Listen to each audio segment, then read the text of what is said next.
Today, we're diving into a creepy one, the horror themed freaky masks effect.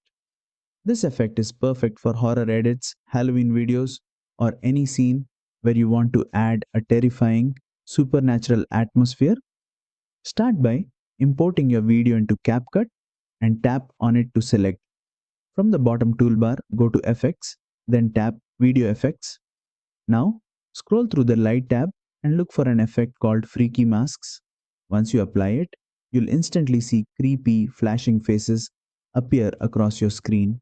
It looks straight out of a horror movie. Next, let's fine tune it. Tap on the effect again to bring up the speed slider. This slider controls how quickly those masks flicker.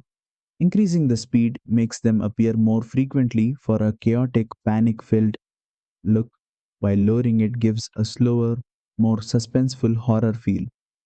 And that's it. You've just created a horror themed freaky masks effect in CapCut Mobile. Use this for jump scares, spooky montages, or Halloween reels to make your audience shiver. If you enjoyed this tutorial, make sure to like, share, and subscribe for more creative CapCut Mobile effects.